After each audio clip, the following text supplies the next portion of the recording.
Welcome to Planning with Purpose, where we explore practical, real-life strategies for building a healthy relationship with your money. I am Didine Erskine, CFP, and each episode is designed to help you create financial systems that actually fit your life so you can plan with purpose and grow with grace. Today's episode is all about the 30-minute monthly reset, how a simple monthly routine can help you step off the financial hamster wheel and finally gain clarity and control over your money.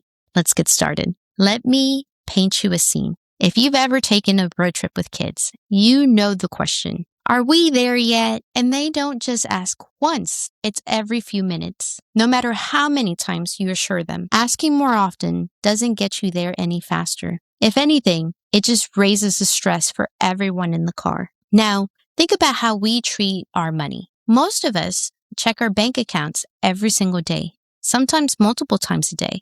We tell ourselves we're being responsible. But in reality, it's the grown-up version of asking, are we there yet? But here's the truth. Checking your balance constantly won't make your money grow any faster. Staring at your banking app won't suddenly reveal some secret about your finances. Just like that child who doesn't realize more questions won't shorten the trip. More monitoring won't move you any closer to your financial goals. That's why, instead of constant checking, which only breeds anxiety, I want you to try something different. You don't need daily check-ins. You need a rhythm, a monthly maintenance routine that calms that "are we there yet" voice and actually gets you moving forward. Here's your system. Once a month, set aside 30 minutes. Open your master spreadsheet. Pull in transaction downloads from every corner. Your checking, savings, credit cards, retirement, and investment accounts. It all counts because your financial life is bigger than any single balance. Update your pivot tables or charts. Scan for anything that stands out, not for perfection, but for honest signals. Ask yourself, are certain categories creeping up? Is your income changing? Are you spending on things that no longer serve you? Are your goals starting to feel stale or misaligned? This isn't about correction or catching mistakes. It's about gentle, intentional course adjustment. Sometimes those numbers you see, they're not just numbers. They're messages. Maybe you notice a spike in Amazon or TikTok purchases, or you're eating out more. There's usually something deeper underneath. Were you stressed, overwhelmed, burned out? Unplanned spending is often just another way of coping. It's not a moral failing. It's a signal.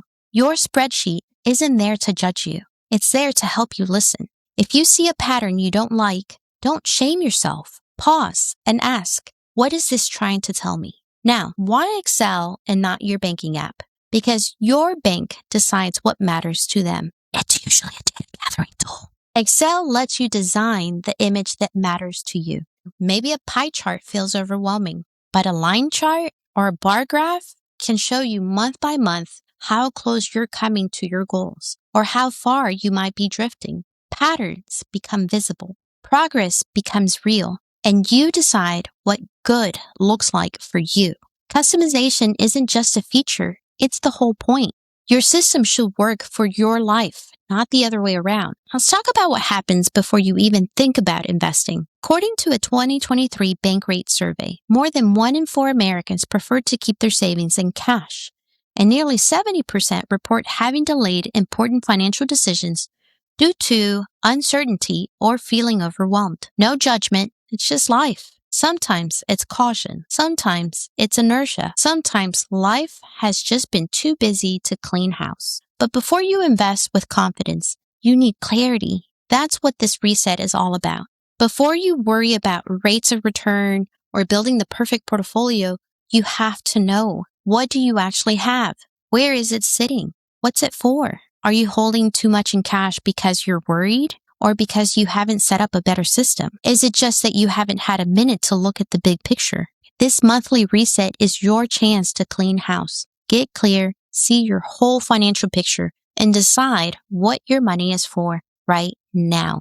And if your cash pile keeps growing and your accounts feel messy and confusing, you are not alone. According to the Federal Reserve's 2022 survey of consumer finances, a significant portion of U.S. households maintain large balances in checking and savings accounts, reflecting a broader trend towards caution and liquidity. Most people are not stuck because they're lazy.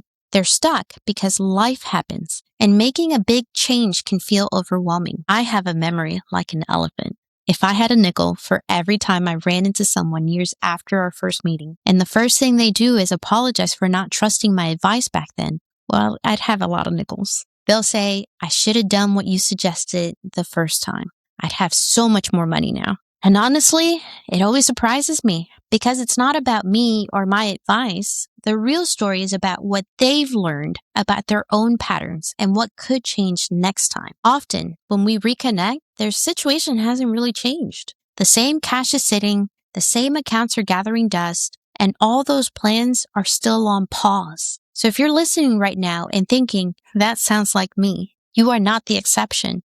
You're the rule. What matters isn't what you've done until now, it's what you choose to do next. That's why this episode is all about pausing, getting clear, and finally taking that next step on purpose, not by accident. As Morgan Housel said in The Psychology of Money, your personal experiences with money make up maybe 0.001% of what happened in the world, but maybe 80% of how you think the world works. In other words, your view of money, your comfort with investing, and even your tendency to hold cash or hesitate to make changes, all of that is shaped by the unique moments you have lived through.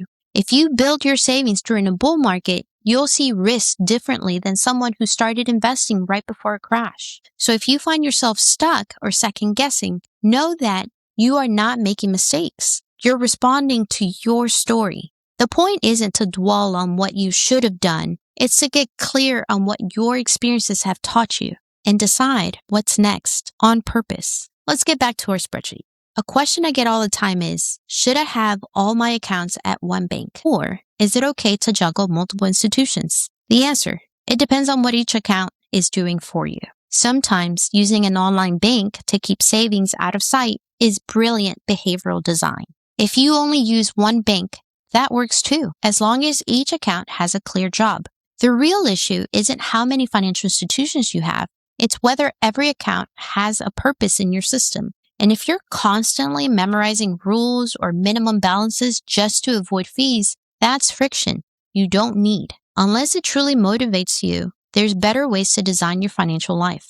This might mean reevaluating your financial relationships and determining if they're serving your financial life. You may be wondering, why haven't we built a cash flow statement or listed out my net worth yet? Here's why.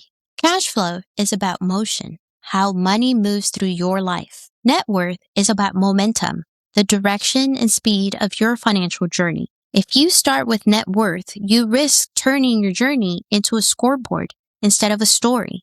And even more importantly, that will not address your behavior towards money. A single number can't show you why you spend the way you do or help you understand what's actually driving your decisions. If you focus on understanding the how and why behind your money choices, before you start measuring your progress, you set yourself up for a system that works for you, not just one that looks good on paper. It becomes a snapshot, not a system. So for the first few months, we just build rhythm. You learn how to observe, to spot patterns, to listen and adjust. Only after you have done that steady habit do we create a cash flow statement as a summary of your real life, not as a grade. And only then do we look at net worth, when you're ready to see the story of your progress, not just a number on a page. Let's be clear. If you see a pattern you don't like, you are not failing. You're gathering information. And information is power. You have agency in this process. You are the designer of your system. You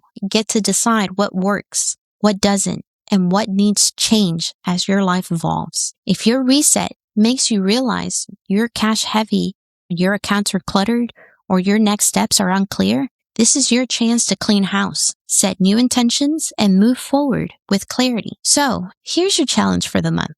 Carve out 30 minutes. Sit down with your spreadsheet.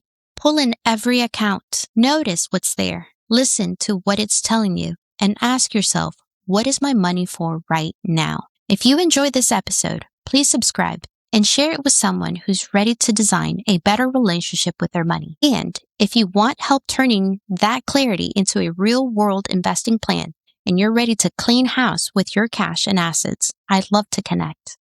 Next time, we'll talk about redesign. What to do when life shifts and your system needs to shift too. Remember, you are not just tracking money. You are building a life that fits you on purpose. Thank you for joining me for this episode of Planning with Purpose. I am Didine Erskine. Remember to plan with purpose and grow with grace. Goodbye.